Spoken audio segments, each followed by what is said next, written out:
7:34 p.m. It is still the 10th of September 2022. This is Weaver John C. from Roseman, California. I'm not doing the shtick concerning about zombies at this point over here because this particular one is kind of hitting close to home, and I don't want to offend the ones who have actually perished, nor the survivors who keep remembering them. It's the 21st anniversary coming up on 9/11. Most of the kids I keep running into were born after it, so they have no clue what they're dealing with. They've read it in books. They've been reading in history books. They've been seeing the videotapes. But for the ones of my generation who've actually been old enough to see this thing, and for those who've actually seen it firsthand, already know the horrors of hate, of anger, of bitterness, racism, of intolerance, injustice, and how a country can be stirred into a frenzy unlike ever seen. And for over 20 years, we had been bleeding dry. We have been bleeding our youth and our seniors dry to continue this rage. We've had it before. We had it before. And this anniversary is just another bloody memorial for it. It's still being soaked in blood to this day.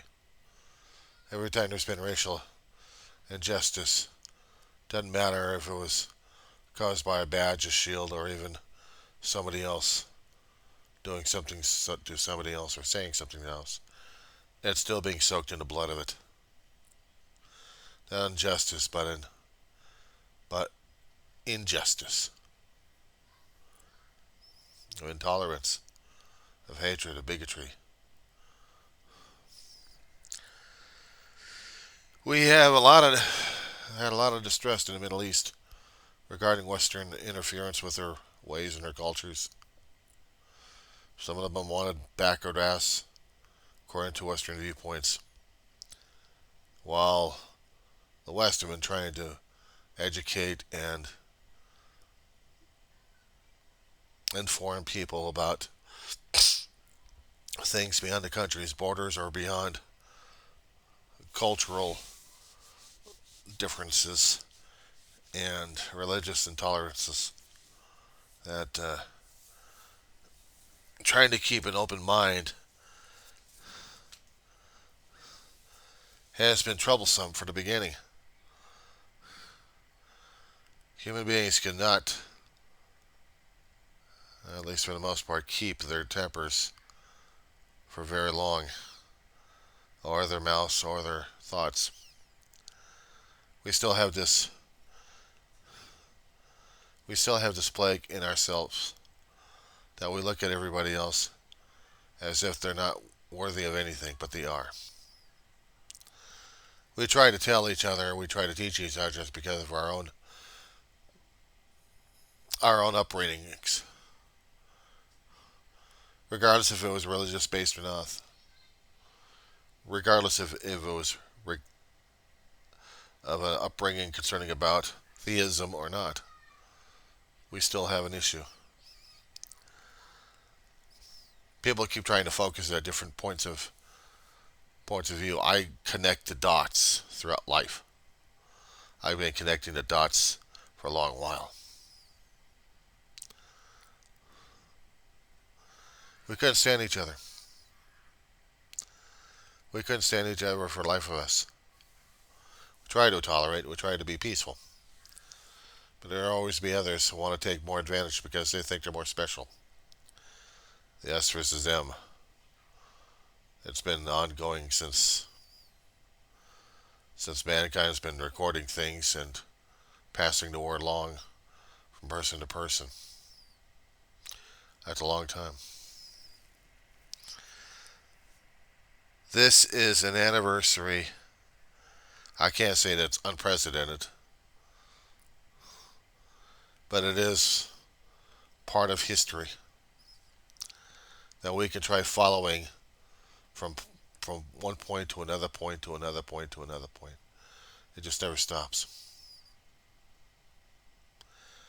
It's scary. It's horrifying to see that kind of pattern growing. 9/11 is not your atypical event, nor is it typical. It's just an event. It is, yes, mass murder that's hit us on home soil. Despite the fact that we had a domestic mass murder happening every so often. A mall gets shot up, a neighborhood gets shot up, an argument between two neighbors with a gun somehow, and then an innocent dies or gets wounded gravely enough that they'll die later on. We'll have people finding excuses to kill each other. We try to find the reasons, we try to find why. We can never understand it fully, we keep telling ourselves. But the damn thing's been with us for a hell of a long while. We don't even bother even noticing it. It just becomes commonplace. And of course, we blame it on everybody else. We blame it on mental health illness. We blame it on everything else. We have to find a scapegoat because we don't want to look at ourselves and understand that we're also to blame. But it hurts because now we have to admit culpability of it. We have to. We got no choice.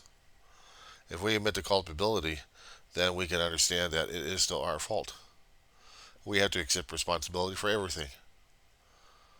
Of course, you can blame the other guy for throwing the punch that hits a kid in the face.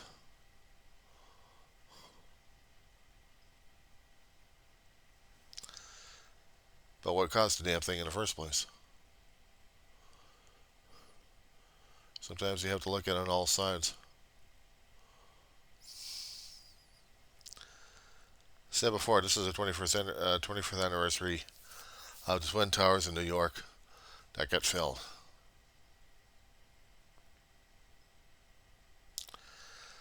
And it's hard for us to admit it, to acknowledge it, to deal with it. Because this has been the hardest damn thing in our lives to deal with. So now what do we do? What do we do?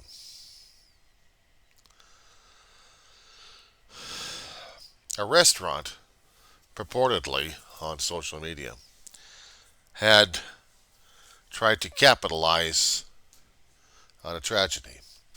Much like if you tried to capitalize on a tragedy of, say, Pearl Harbor, Nagasaki, Hiroshima, or the Great Napoleonic Wars. Even for the concentration camps. Try to find a commercialism for that. Discussing ideas it is. So when somebody was actually reporting it to online that a restaurant had some ideas concerning about 9/11, contributing it to commemorating it, and then coming up with the ideas and descriptions of what the food plates were. Well, that caught the attention of certain piranhas out there, I call them, who need a good news story to start doing more of the finger pointing because they're getting too soft, or actually getting too lazy on stuff. They can't report real news. They gotta fight their way onto something else to make the other person bleed. That's what they're trying to do, make the other person bleed. Despite the fact that the other person is saying such things that would not be relevant to anybody else but to them. So now we have to look at the relevancy of it all. We have to see if a restaurant was relevant or even correct of making certain dishes palatable for people, but their descriptions of it. Now that's the thing. That's the thing. If you're going to be making a dish that's palatable, you don't say anything about the slaughter of people or the massacre of many rescue personnel trapped in an area, or say something about crispy bread.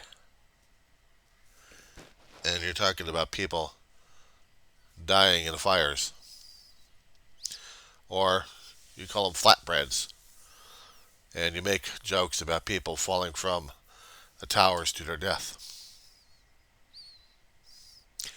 And yet, this one quote unquote progressive journalistic group that constantly berates everybody who's not up to their standards apparently, and they go after a restaurant for that one. Maybe rightfully so. The public couldn't stand it, so therefore they forced the restaurant to change their menu options and their descriptions for it.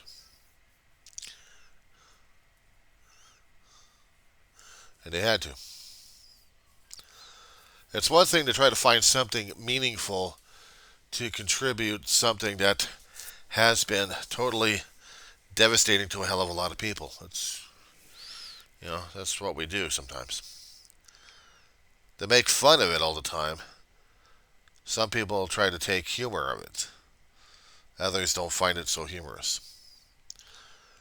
Maybe certain groups of people out in New York will find it humorous to talk about 9/11 in a way that was derogatory, because that's how they deal with it. But other people in different parts of the country don't look at it that way. But is it right for me to say it and put them down because of it? Because of the memories? It reminds me of a situation regarding my own personal. And it hurts every time I keep talking about the story because it still reminds me of what my brother meant to me still a great deal. I don't know if this is injustice or not, but when my brother died, he wheeled in as looked like a slab of meat with things sticking out of him. A joke popped into my head. The joke was, well, he looks like a slab of meat, doesn't he? A long time ago, maybe about a year or earlier than that, I would have found that humorous. My brother had suffered through a cyst on his inner thigh, his inner right thigh, I believe. Or left side, one of those two.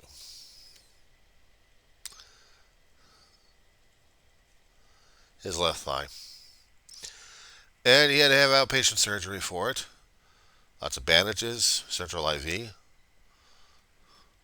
medications loaded up. I got home. And because of that,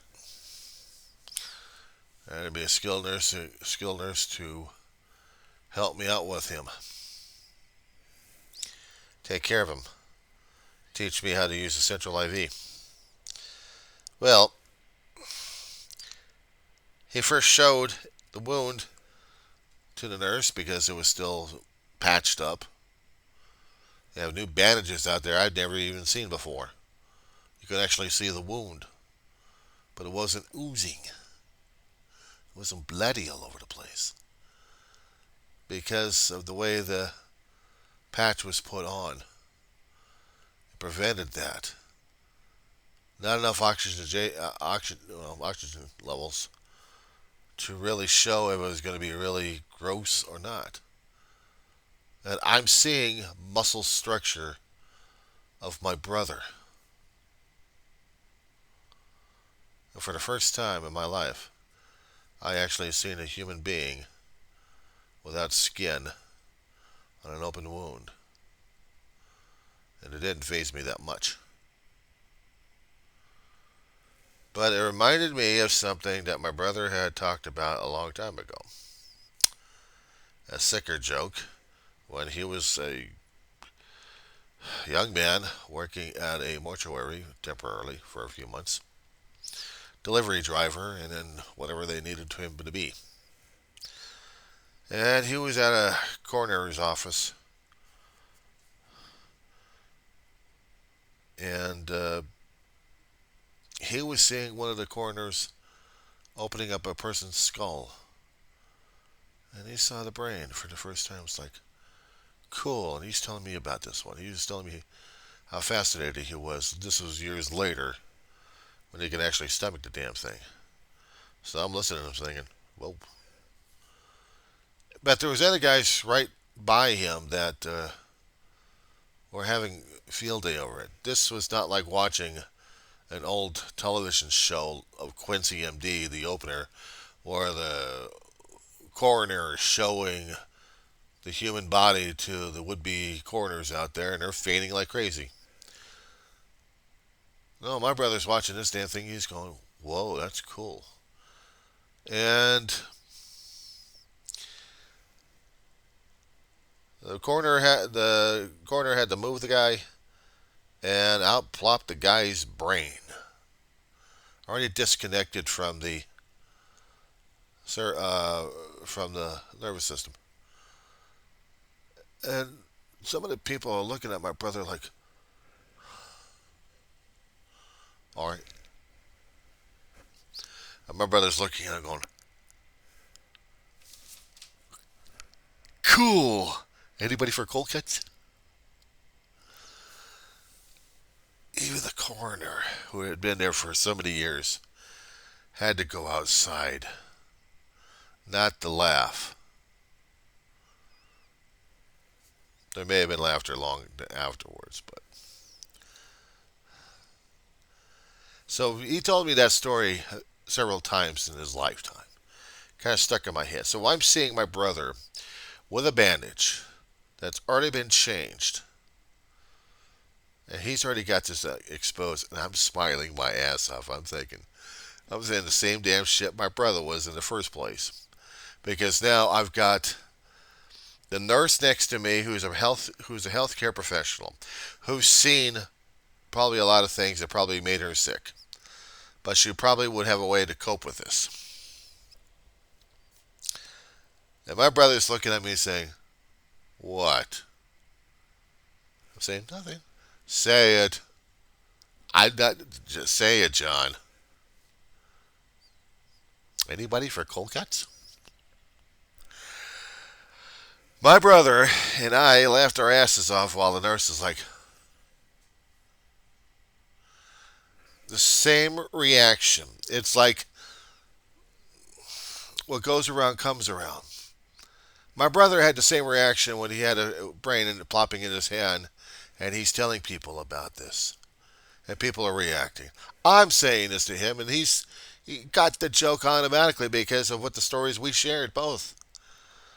And we tried to tell the nurse, she didn't want to hear about it because we had another nurse the next day of coming over to change his bandages. We couldn't see that other one ever again, apparently. So we didn't do the joke on her.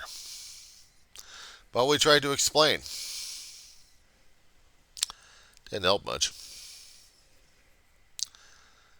But that was the thing that my brother and I had shared, was that much humor. That was the only thing in our family I think I was the most positive thing in us, that we'd make jokes out of weird things, including concerning about someone else's major discomfort like that. Maybe years earlier we didn't. We couldn't find the humor of it. We got older, we did find the humor of it. But there wasn't any humor when I saw my brother coming in, and he had tubes and wires and God knows what else was on him. And I didn't see his face. I didn't want to see his face. Because if I saw his face, I think I'd lose it right there. And I just yelled and screamed at him. Supposedly a seal. And you couldn't even get yourself out of this damn bed. What the hell's wrong with you? Or something like that. Just, oh, it was just coming out.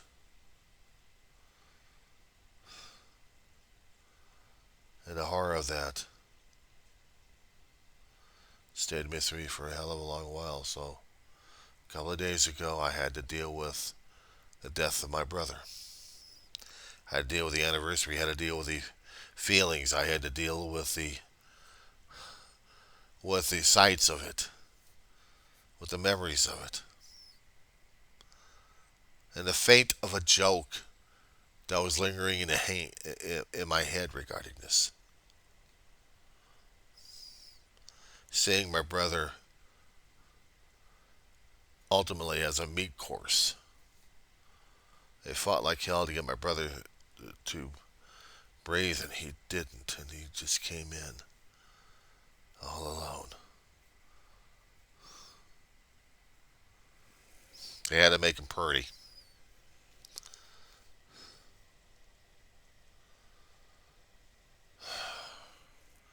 I didn't even realize that when we got at the hospital, the atmosphere was so dense, I couldn't deal with it, and I didn't even realize it until I got into the ER. I should have realized it, but I didn't. How horrifying it was. My brother dying, and just there was nothing I could do. There was nothing I could do to save his life. I tried everything. It wasn't enough. How is this related to 9/11? 9/11, there was an undisclosed enemy. We didn't know who or what it was. All we knew, the planes were hitting the World Trade Center, collapsing the whole area, burying a lot of good people. There were terrorists who hit the Pentagon building. More good people had to die. Flight 93, Pennsylvania. They were going to be hitting the Capitol, or at least the White House. It's command and control.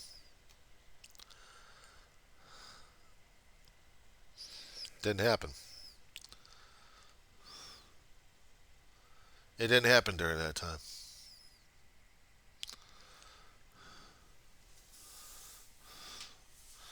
There was a lot of fear in the country. There was a lot of speculation. There was a lot of anger it generated. And some people, like the former president, was starting his own shit up during that time. Getting on the bandwagon.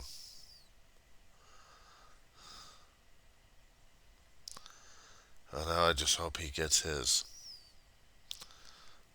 And his minions. But there'll be more like him. Many more like him.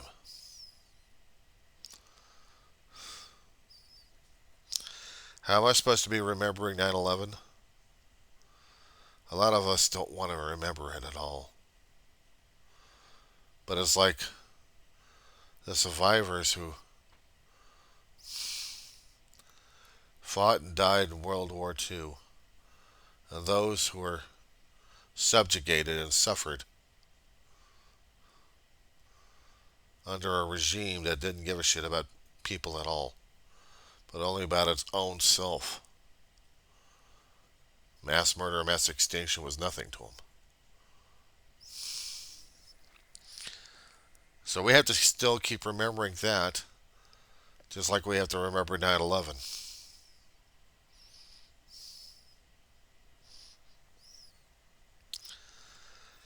How am I going to be remembering it?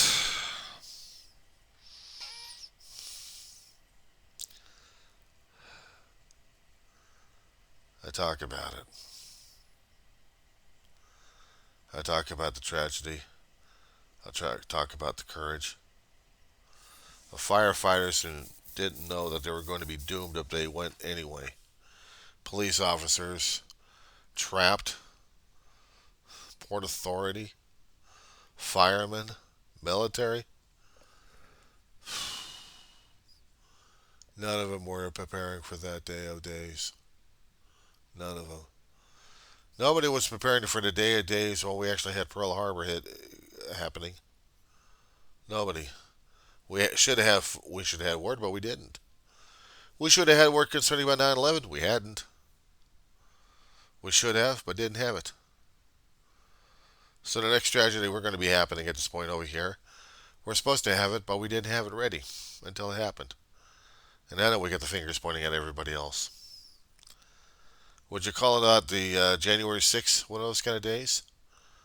An all insurrection happening on the courts of the Capitol, trying to overthrow an election that already took place, and just counting of the votes, official record keeping, just basic bookkeeping at this point for this stuff. Transfer of power. No, that wasn't enough. We had to have it because the elections were fixed and we had to tell people about it according to the lies. Doesn't matter how many officials kept saying that the lies are bullshit. They weren't the reality. Didn't matter to a lot of people. They believed it. So they caused the insurrection. Instead of external terrorists, now we gotta look at each other for the same damn way. 9/11 hit. We were looking at enemies outside. We were looking at foreigners. We were looking at people different.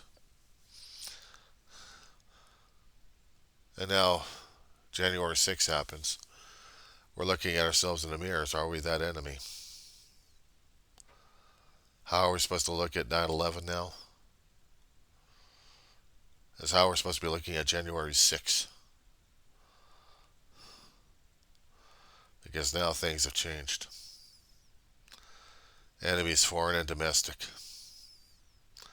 It's part of the swear, part of the oath. Who is the enemy?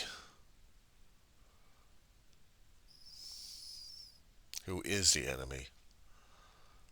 Look in the mirror. The enemy's us. Each one of us. Unless we come to grips with our own damn anger, our own damn hatred, our indifference, our intolerance, our bigotry, unless we get a handle on all that, we are our worst nightmare. That's how we look at 9/11 anniversary. That's how we look at it all.